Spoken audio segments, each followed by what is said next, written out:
Hello dear friends, welcome back to my YouTube channel. Dear friends, आज के इस session में हम देखेंगे मॉडर्निज्म के बारे में। Modernism as a literature, modernism का क्या रोल रहा है लिटरेचर में, मॉडर्निज्म इतना फेमस क्यों हुआ, मॉडर्निज्म के अंदर बहुत सारे जो ism, for example imagism, cubism, naturalism, realism, बहुत सारे ऐसे मूवमेंट आए, बहुत सारे ऐसे राइटर्स आए, काफ़ी कंट्रोवर्शियल एज भी रहा है, बहुत सारे ऐसे फाइटिंग्स हुई, world war first, world war second. But क्या हम जानते हैं कि इस मॉडर्निज्म या इस पर्टिकुलर एज के पीछे का रीज़न क्या है? क्या ऐसे कारण रहे हैं जिसकी वजह से मॉडर्निज्म इतना फेमस हुआ, इतना कंट्रोवर्शियल भी हुआ, और ऐसी ऐसी राइटिंग्स लिखी गई जो आज तक कभी इससे पहले लिटरेचर में नहीं लिखी गई। तो हम उन सारे बिंदुओं पे भी चर्चा करेंगे, उन सारे पॉइंट्स को अच्छे से समझते हुए चलेंगे कि मॉडर्निज्म आया, क्यों आया। उसके आइए शुरू करते हैं, चीज़ों को समझते हुए एक एक पॉइंट को बहुत डिटेल में समझेंगे। तो आई होप कि ये सेशन काफ़ी इंटरेस्टिंग और बहुत ही फ्रूटफुल होने वाला है। मॉडर्निज्म को समझना है तो हमें पहले विक्टोरियन एज के नेचर के बारे में थोड़ा जान लेते हैं कि विक्टोरियन एज का नेचर कैसा रहा है।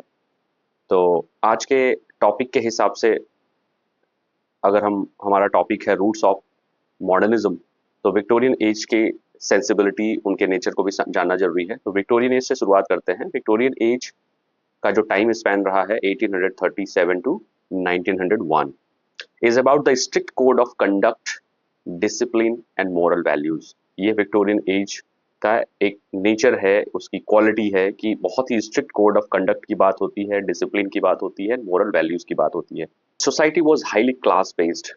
विक्टोरियन एज की जो सोसाइटी थी वो काफी हाईली क्लास बेस्ड थी। Every class was expected to behave respectively, यानी जो भी क्लासेस थे, जो भी डिवीजन था क्लासेस के बीच में, वो काफी डिसिप्लिन थे और एक दूसरे की रिस्पेक्ट करते थे। Christianity played a central role in shaping moral codes. अब यहाँ पे क्रिश्चियनिटी की बात हो रही है, विच मीन्स रिलीजन की बात हो रही है। क्रिश्चियनिटी रिलीजन की बात हो रही है, जहाँ पे क्रिश्चियनिटी का काफी रोल था उनके कोड एंड कंडक्ट के या उनके बिहेवियर में, काफी इंपॉर्टेंट रोल प्ले करता था क्रिश्चियनिटी।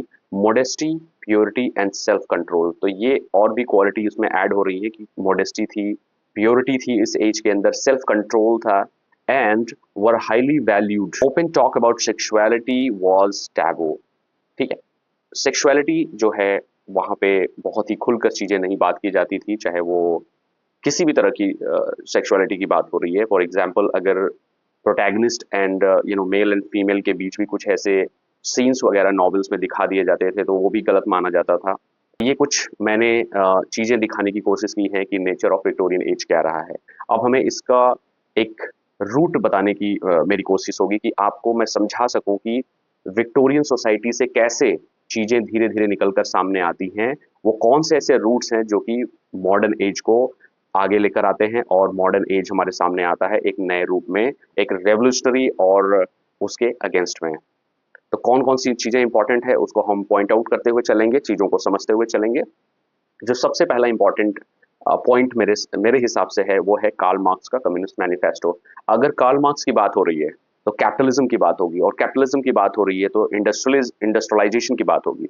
कह लीजिए कि मॉडर्न एज को अच्छे से समझना चाहते हैं तो एक एक चीजों को देख कर चलना पड़ेगा कि कौन सी ऐसी चीज है, कौन सा ऐसा पॉइंट है जो मॉडर्निज्म को हमें हमारे सामने लाता है अगेंस्ट विक्टोरियन। तो कम्युनिस्ट मैनिफेस्टो का पब्लिकेशन ईयर है 1848, विच मीन्स इंडस्ट्री जो है काफी डेवलप हो रही थी। इंडस्ट्री जो है अगर डेवलप हो रही है तो इसका मतलब है लेबर, चाइल्ड लेबर की बात होगी, एक्सप्लॉयटेशंस की बात होगी, ऐसी चीजों की बात होगी जो capitalist versus labour. Great role in the rise of modernism, इसमें भी कम्युनिस्ट मैनिफेस्टो का एक पॉइंट रहा है, एक इनका रोल रहा है। It was written by Karl Marx and Friedrich ego. It is called for the abolition of class society. अब अगर आप कम्युनिस्ट मैनिफेस्टो को पढ़ते हैं तो इसका जो मेन मोटिव रहा है एबोलिशन ऑफ क्लास सोसाइटी, यानी ये पूरी तरह से जो क्लास सोसाइटी डेवलप हो रही थी धीरे धीरे, उसको ये एबॉलिश करना चाहते थे, खत्म करना चाहते थे। ओवरथ्रो ऑफ कैपिटलिज्म, कैपिटलिज्म को वो खत्म करना चाहते थे। जो कैपिटलिस्ट थे, जो कुछ अमीर लोग थे, उनको वो हटाना चाहते थे, यानी सोसाइटी में इक्वलिटी लाना चाहते थे। अगर establishment of classless communist society, classless यानी क्लास की बात ही नहीं करिए आप, upper class, middle class, lower की बात ना करिए, क्लास नहीं होना चाहिए, ऐसा उनका मानना था। After it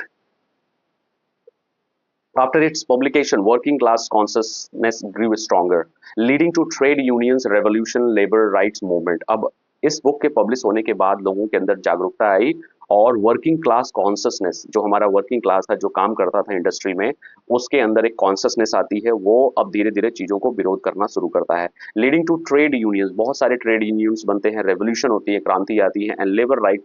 it expose the crack in industrial capitalist society. These cracks यानी कौन कौन सी ऐसी चीजें थी जो धीरे धीरे सामने आ रही थी, वो क्या थी, कौन कौन सी चीजें थी। एक है पॉवर्टी की बात हो रही है, एलिनेशन की बात हो रही है, class struggle, collapse of faith in old system. Many modernist writer and thinker, जैसे बहुत सारे ऐसे राइटर हैं, जैसे एलियट हो गए, Joyce, Woolf, Pound and Bertolt Brecht and W.H. Auden, etc., engaged directly or indirectly with Marxist idea of history, class and power.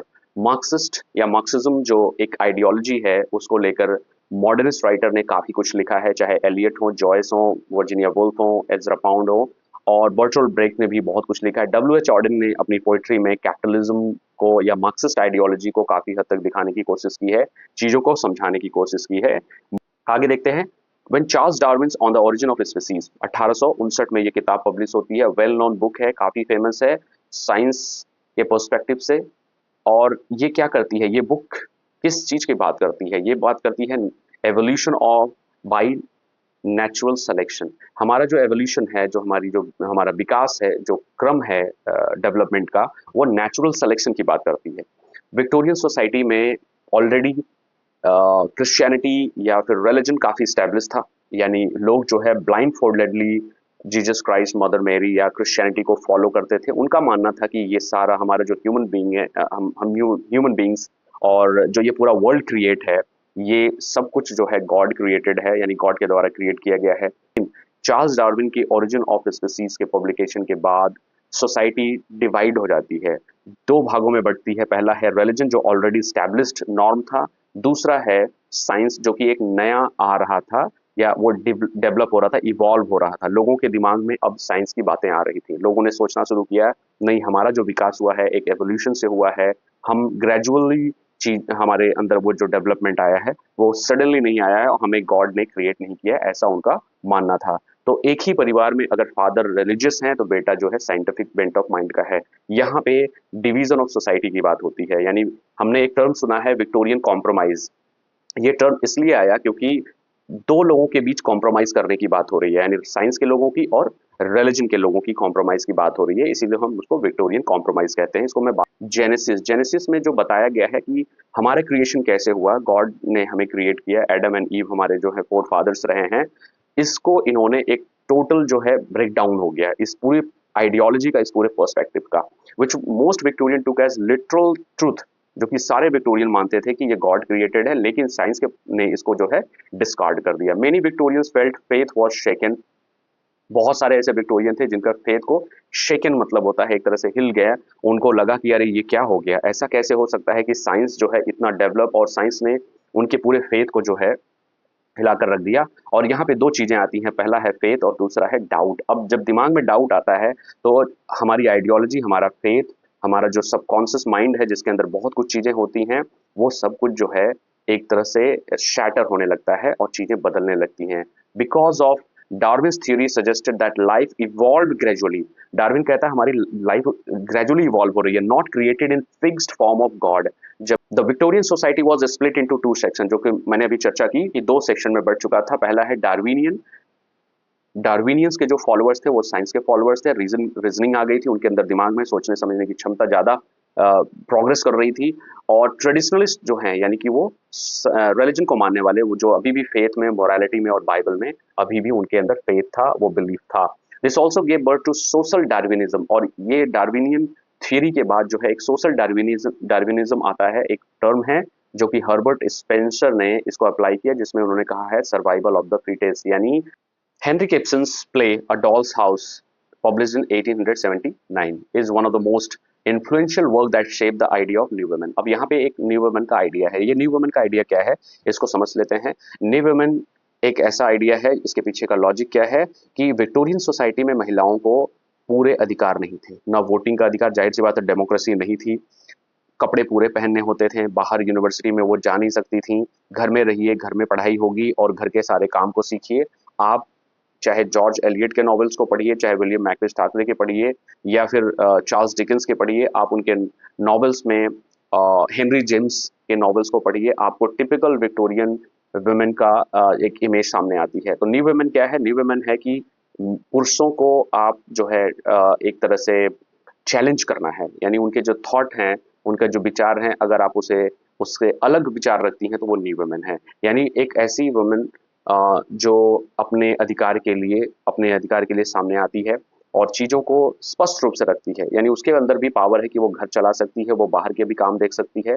जैसा कि जीबी शॉ ने कैंडिडा प्ले लिखा है, जिसमें आप न्यू वुमेन को बहुत अच्छे से समझ सकते हैं। अ डॉल्स हाउस में नोरा नाम की एक कैरेक्टर है जो कि न्यू वुमेन के कॉन्सेप्ट को दिखाती है कि कैसे एक औरत जो है वो अपने हस्बैंड को छोड़ भी सकती है अगर उसे पता चलता है कि उसका हस्बैंड लॉयल नहीं है। यानी आप ऐसा नहीं कर सकते हैं कि औरत को सब पता है लेकिन इसके बाद भी वो हस्बैंड के साथ रहती है, क्योंकि वो क्या है, वनरेबल है। वो वनरेबल नहीं है, वो अब एक सेल्फ इंडिपेंडेंट है और वो चीज़ों को अपना डिसीजन ले सकती है अपने हक के लिए। तो यही है न्यू वुमेन का कॉन्सेप्ट जो कि हमें देखने को मिलता है। इन लिटरेचर एंड सोसाइटी ये नई चीज़ आती है विक्टोरियन सोसाइटी में, और खास करके 80s और 90s के समय में। It is a cultural concept in the late 1900 and early 20th century. It represented a woman that sought independence, जैसा कि मैंने बताया, एक ऐसी औरत जो इंडिपेंडेंस है और एजुकेशन उसके पास है, इंडिविजुअलिटी की बात होती है, इक्वलिटी की बात होती है। Instead of being confined to domestic roles, न कि उसे कन्फाइंड कर दिया जाए, बांध के रखा जाए। वह टोटल एक तरह से चैलेंज करता है विक्टोरियन आइडियल्स में, जिसमें महिलाओं को, वुमेन को एंजल्स ऑफ द हाउस कहा जाता था वाइटिंग में। नोरा हेल्मर नाम की जो प्रोटैगनिस्ट है, वाइफ ऑफ टॉरवॉल्ड हैमर, वो टॉरवॉल्ड हैमर की वाइफ है, who calls Nora as little skylark और स्क्वारल। और कितने प्यार से टॉरवॉल्ड हेल्मर, जो कि हस्बैंड है नोरा हेल्मर का, वो अपनी वाइफ को लिटिल स्काईलार्क और स्क्वारल का एक टाइटल देता है, यानी प्यार से उसे बुलाता है। Slamming the door and living her home. अब यहाँ पे क्या होता है कि जब नोरा को पता चलता है उसके हस्बैंड के जो भी उसे इलिसिट रिलेशंस हैं, तो वो क्या करती है, स्लैम करती है डोर को। जब वो घर से निकलती है तो वो स्लैम करके, यानी तेजी से बंद करके वो जाती है अपने घर को छोड़कर। And was called the door slammed heard around the world. और ऐसा माना जाता है कि वो स्लैम करना डोर का, उसकी आवाज पूरी दुनिया में गूंजी, यानी कि एक नया क्रांति आ गई औरतों के बीच में, कि वो अब एक नोरा उनके लिए एक एग्जाम्पल हो गई। एज ए प्रोटैगनिस्ट जो है वो काफी फेमस हो गई वर्ल्ड वाइड, यूरोपियन कॉन्टिनेंट में। और जीबी शॉ का कैंडिडा, जो कि 1898 में पब्लिश होता है ये प्ले, ये भी न्यू वुमेन के कॉन्सेप्ट पे बेस्ड है। कैंडिडा में क्या है, wife of Reverend James Morell Eugene Marchbank, young idealistic poet. The Fabian society, the Fabian society की बात कर लेते हैं। Fabian society founded in 1884, London में पब्लिश होता है, ये लंदन में इस्टेब्लिश होता है ये Fabian society, named after the Roman general. Roman purpose was to bring gradual social and political reform. अब ये फेबियन सोसाइटी का जो मोटिव था, जो रोल था, वो ये था, gradual social and political reform की बात हो रही है, यानी सोशल में भी, सोशल सोसाइटी बेस्ड में भी, या पॉलिटिकल रिफॉर्म की बात हो रही है, जो भी उस समय पॉलिटिकल टर्मोइल्स एंड केओस चल रहे थे उसके रिफॉर्म की भी बात करता है फेबियन सोसाइटी। यानी सोशल जस्टिस की बात करता है, पॉलिटिकल करेक्टनेस की बात करता है। शॉ, जीबी शॉ इसके पार्ट रहे हैं, उन्होंने इसको ज्वाइन किया था फेबियन सोसाइटी इन 1884 में ही ज्वाइन कर लिया था। His contribution to the Fabian Society gave modernism a social and political dimension। अब जीबी शॉ ने इसको ज्वाइन करने के बाद उनके अंदर काफी चेंजेस आते हैं और वो ये चाहते थे कि सोसाइटी में पॉलिटिकल एंड सोशल डायमेंशन को जो है बराबर तरीके से रखा जाए। He help replace Victorian moral rigidity, और वो विक्टोरियन मॉरल जो रिजिडिटी थी, यानी कि एक कह सकते हैं ना कि वो चीज करनी ही है, विक्टोरियन जो नॉर्म्स थे, जो रूल्स थे, उसको मानना ही है, बल्कि फेबियन सोसाइटी उसको ब्रेक करना चाहती थी, जिससे कि सोसाइटी में इक्वलिटी आ सके। विथ रैशनल डिबेट, अब इसमें फेबियन सोसाइटी में बहुत सारे ऐसे लोग थे, बहुत सारे ऐसे इंटेलेक्चुअल्स थे जो रैशनल डिबेट करते हैं, सोशलिज्म की बात करते हैं, जेंडर इक्वलिटी की बात करते हैं, प्रोग्रेसिव रिफॉर्म की बात होती है, रैशनल थिंकिंग की बात होती है। तो ऐसी इतने जो इंपॉर्टेंट पॉइंट्स पे बातें हो रही हैं, और खास करके हमें मैन एंड सुपरमैन में रैशनल थिंकिंग को बहुत अच्छे से समझ सकते हैं। मैन एंड सुपरमैन पब्लिश होता है 1903 में, शॉ का ये बहुत ही फेमस प्ले है जो कि लाइफ फोर्स की बात करता है ज्वाइन करने के बाद। द डेकेडेंट मूवमेंट और एस्थेटिसिज्म, अब ये जो एक दो मूवमेंट की बात हो रही है, ये मूवमेंट जो है काफी इंपॉर्टेंट है। द डेकेडेंट एंड एस्थेटिसिज्म ओरिजिन क्या है, late 19th century, specially 1880 to 1890। तो इस मूवमेंट्स में क्या हमें देखने को मिलता है, सेंटर क्या रहा है, फ्रांस इसका सेंटर रहा है first, then spread to England, पहले फ्रांस में शुरुआत होती है, जब इंग्लैंड में आता है। Reaction against Victorian morality, realism and naturalism, अब इस दोनों मूवमेंट का जो रिएक्शन था, जो मेन ऑपोजिट, जो कह सकते हैं कि इनकी आइडियोलॉजी के किसके अगेंस्ट में थे, तो ये विक्टोरियन मोरालिटी के अगेंस्ट में आया, रियलिज्म जो था विक्टोरियन रियलिज्म उसके अगेंस्ट में ये आया, और नेचुरलिज्म के अगेंस्ट में आया। इस इसका मोटो क्या था, आर्ट फॉर आर्ट्स सेक, जैसा कि हम सब जानते हैं, काफी फेमस ये एक फ्रेज है जिसका मतलब होता है आर्ट जो है ब्यूटी के लिए है, यानी जो भी आर्ट में, चाहे वो आर्ट में नॉवेल है, पोएम्स हैं, पेंटिंग्स हैं, जो भी कुछ आता है वो ब्यूटी के डिस्क्रिप्शन के लिए आता है, ना कि मोरालिटी को दिखाने के लिए, क्योंकि विक्टोरियंस राइटर्स जो थे दे वर ऑब्सेस्ड विद मोरालिटी, यानी कि art should exist purely for beauty, not for morality और इंस्ट्रक्शन। आप एग्जाम्पल हमें देखने को मिलता है ऑस्कर वाइल्ड का जो फेमस नॉवेल है जिसका नाम है the picture of Dorian Gray, जिसमें beauty, corruption and moral decay की भी बात हो रही है। चार्ल्स बॉडलेयर जो है फ्रेंच हैं और उन्होंने लिखा है ली फ्लोर डी डू मॉल, ये इनका काफी फेमस एक वर्क है, that shocked readers with themes of eroticism and death, जिसमें इन्होंने इरोटिसिज्म और डेथ की बात की है। इससे पहले ये बातें नहीं होती थी। इस आर्थर सिमन्स का एक बहुत ही फेमस वर्क है जिसको हम जानते हैं और जिसका नाम है Arthur Simon the symbolist movement in literature, जो पब्लिश होता है 1899 में, linked French symbolism and English decadence, जो कि फ्रेंच सिंबलिज्म और इंग्लिश डेकेडेंस को लिंक करता है, यानी कि जोड़ता है। अगला देखते हैं नॉटी 90s, काफी फेमस एंड कंट्रोवर्शियल जो डेकेड है, जो 10 साल का ये पीरियड है, यानी 1890 से लेकर 1900 का जो टाइम पीरियड है, ये काफी इंपॉर्टेंट है in the perspective to have certain revolutionary ideas and thought process. क्या क्या है वो हम देख लेते हैं। Naughty 90s with its decadence and aestheticism, artist rebellion directly pave the way for modernism, जो कि मॉडर्निज्म की तरफ जाने का एक रास्ता जुगाड़ करता है, यानी उसको देता है। यानी नॉटी 90s के समय में वो सारी चीजें होती हैं जो आके जाके ब्रॉड हो जाती हैं। एक कहते हैं ना कि एक छोटी सी शुरुआत है, यानी वो एक तरह से रूट है और बाद में जाके एक बहुत बड़ा पेड़ का रूप ले लेता है। जितनी भी चीजें आती हैं वो बाद में जाके ब्रॉड हो जाती हैं, राइटर्स को वो एक तरह से देखने को मिलता है उनकी राइटिंग्स में। It acted like a bridge, अब ये नॉटी 90s जो है एक ब्रिज का काम करता है। जैसे आप अगर समझ लीजिए एक रिवर है और इधर जो है विक्टोरियन सोसाइटी है और यहाँ पे हमें मॉडर्निज्म हमारा इंतजार कर रहा है, ये मॉडर्निज्म हमारा इंतजार कर रहा है। अब इस बड़ी से ब्रिज को पार करने के लिए हमें जो है सॉरी एक रिवर है और इस रिवर को पार करने के लिए हमें ब्रिज चाहिए इधर से इधर जाने के लिए, तो वो ब्रिज का काम जो है नॉटी 90s करता है, जो बताने की कोशिश की जा रही है। अगर ब्रिज नहीं होता तो विक्टोरियन सोसाइटी से हम मॉडर्निज्म की तरफ नहीं आ पाते, हमें वो चीजें मॉडर्निज्म में नहीं देखने को मिलती जो कि हमें अभी देखने को मिलती हैं। नॉटी 90s में क्या क्या होता है, it acted like a bridge by Victorian culture and modernism, इतना तो समझ आ गया। Writers started discussing sexuality, writers जो है अब डिस्कस करते हैं सेक्सुअलिटी के बारे में, साइकोलॉजी की बात हो रही है and taboo subjects in their works. Oscar Wilde's trial, अब ये ऑस्कर वाइल्ड्स का ट्रायल क्यों होता है भाई, ऑस्कर वाइल्ड का ट्रायल क्यों होता है, क्योंकि वो पकड़े गए थे ग्रॉस इंडिसेंसी में, यानी कि होमोसेक्सुअलिटी जो उन्होंने दिखाने की कोशिश की है, अपने नेचुरल इंस्टिंक्ट को लाने की कोशिश की है, जिसकी वजह से उनको ट्रायल होता है, वो जेल में जाते हैं, बंद रहते हैं। And downfall sought the artist as a rebel and outsider, यहाँ पे एक रिबिलियस नेचर हमें देखने को मिलता है राइटर के अंदर से। विक्टोरियन सोसाइटी में कोई रिबिलियस नेचर नहीं देखने को मिलता। आप टेनिसन को देख लीजिए, रॉबर्ट ब्राउनिंग को देख लीजिए, मैथ्यू अर्नोल्ट को देख लीजिए, they were devout Victorian sensibility towards Victorian sensibility, मतलब उसमें रिबिलियस नेचर नहीं है। जबकि ऑस्कर वाइल्ड में देख सकते हैं, टॉमस हार्डी में देखने को मिलता है काफी हद तक, जीवी शॉ बहुत सारे ऐसी चीजों का डिस्कशन करते हैं थ्रू हिज प्लेज, जिसमें हमें एक रिबेल और एक आउटसाइडर का सेंट्रल थीम क्या है, मॉडर्निस्ट राइटर है। In Victorian England homosexuality was criminal offence, जाहिर सी बात है।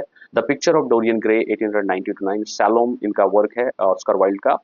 And importance of being Earnest 1895 काफी फेमस प्ले है।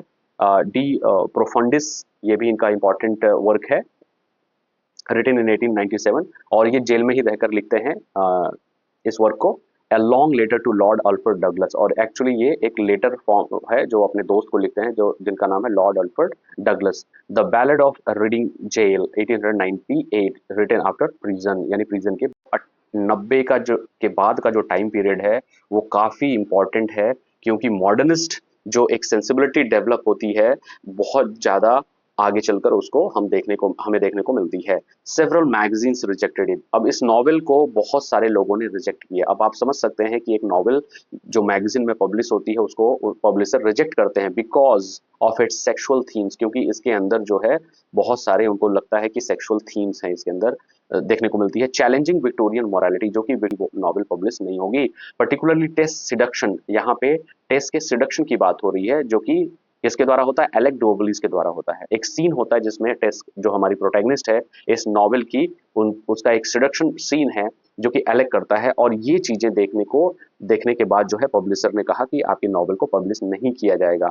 Hardy sympathetic portrayal of her as pure woman. और अच्छा, दो सबसे बड़ी बात है कि हार्डी ने टेस के सिडक्शन के बाद भी टेस को प्योर वुमन कहा है, यानी कि उसको टेंटेड नहीं माना है, यानी कोई गलत नहीं माना है। अगर उसका सिडक्शन हो गया, उसके साथ गलत काम हुआ, इसके बाद भी वो प्योर है। और इतना कहने के बाद तो और पब्लिशर समझ सकते हैं कि आप कितना उनके ईगो को चोट पहुंची होगी कि इसके बाद भी आपने प्योर वुमन उसका टाइटल कैसे रख दिया, उसका सब टाइटल उन्होंने रखा है। तो जिसके बाद काफी कंट्रोवर्सी होती है। डिस्पाइट लूजिंग हर वर्जिनिटी, जो gets published in serialised form. और इसके बाद क्या होता है कि इसका पब्लिकेशन होता है, एक मैगजीन है जिसका नाम है द ग्राफिक, 1891 में पब्लिश होती है ये novel. Hardy had to cut और सॉफ्टन सम पैसेज। अब हार्डी बेचारे करते क्या, एज ए राइटर आपके पास कोई चॉइस नहीं है, क्योंकि आपने लिख दिया और लिखने के बाद आपको एक प्लेटफॉर्म चाहिए पब्लिश होने का। इसके बाद बेचारे वो बैकफुट में आते हैं और वो बहुत सारी चीज़ों को कट करते हैं, कुछ चीज़ों को सॉफ्टन करते हैं, यानी जो भी लैंग्वेज थी उसको हटाते हैं, कुछ ऐसी रफ लैंग्वेज थी।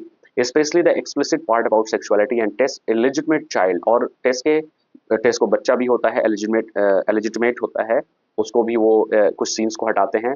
और इसका सब टाइटल क्या है इस नॉवेल का, a pure women faithfully presented, और इसका इन्होंने सब टाइटल रखा था। Thomas Hardy's novel faced the suggested backlash and was effectively banned because of its frank treatment of sexuality was Jude the Obscure। लेकिन इसके बाद भी हार्डी मानते नहीं है, इसके बाद भी टेस्ट के बाद भी वो जूड द ऑब्सक्योर, जो इनका एक और कंट्रोवर्शियल नॉवेल है और शायद इनका ये लास्ट नॉवेल होता है, क्योंकि इसके बाद इनको लगता है कि अब ये नॉवेल नहीं लिख पाएंगे। And he turn towards poetry, यानी कि अब वो पोएट्री लिखना शुरू करते हैं after the publication of Jude the obscure.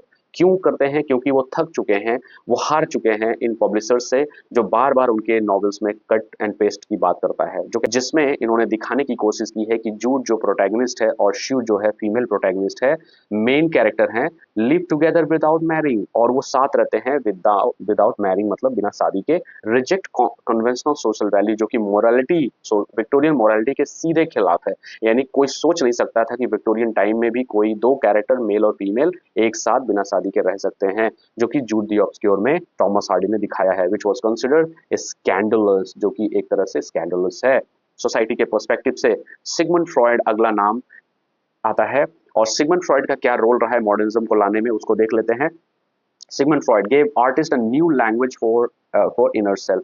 इस व्यक्ति ने राइटर्स को एक इनर सेल्फ दी, यानी कहीं ना कहीं एक ऐसा पॉइंट ऑफ व्यू दिया जिससे कि राइटर अपने अंदर की बहुत सारी चीजों को लिख सकता है, अपने सेल्फ को दिखा सकता है, उसके अंदर जो भी चल रहा है, यानी वो सोसाइटी को बिना ध्यान में रखे चीजों को, अपने अंदर की चीजों को लिख सकता है। जैसे कि एक टर्म है स्ट्रीम ऑफ कॉन्शियसनेस, जो कि वर्जीनिया वुल्फ ने बहुत अच्छे से अपने नॉवेल्स में दिखाने की कोशिश की है, चाहे मिसेस डैलवे हो और भी बहुत उनकी नॉवेल्स हैं, उसको हम लोग बाद में देखेंगे।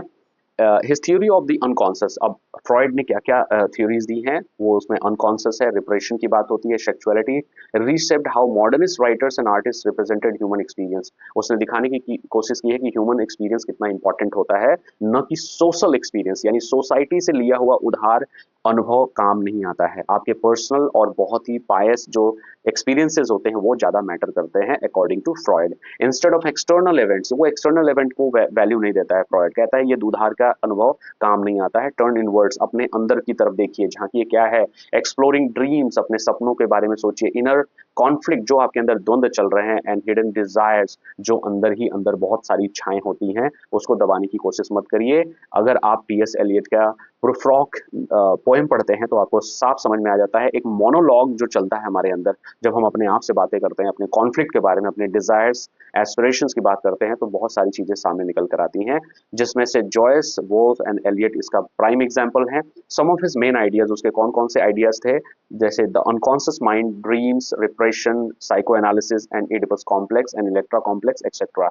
बहुत सारी ऐसी थियरीज और टर्म्स को उसने दिए हैं। स्ट्रीम ऑफ कॉन्शियसनेस के बारे में थोड़ा सा देख लेते हैं, क्या बोलता है ये कि स्ट्रीम ऑफ कॉन्शियसनेस क्या है। राइटर्स लाइक जेम्स जॉयस, जो कि यूलिसिस है, 1922 में यूलिसिस का पब्लिकेशन है, सेम ईयर द वेस्टलैंड का भी है, द वेस्टलैंड भी 1922 में पब्लिश होता है। यूलिसिस भी काफी फेमस नॉवेल है, स्ट्रीम ऑफ कॉन्शियसनेस का प्राइम एग्जाम्पल है। And Virginia Woolf's Mrs Dalloway to the lighthouse, ये वर्जीनिया वुल्फ का काफी फेमस ये दो नॉवेल्स हैं। Try to capture the flow of thoughts, memories and unconscious impulses. और स्ट्रीम ऑफ कॉन्शियसनेस में memories, thought and unconscious impulses को capture करने की बात हो रही है, अपने इनर सेल्फ को सामने लाने की बात हो रही है। जब आप जेम्स जॉयस को पढ़िएगा, वर्जीनिया वुल्फ को पढ़िएगा, तो आप इसको अच्छे से समझ सकते हैं।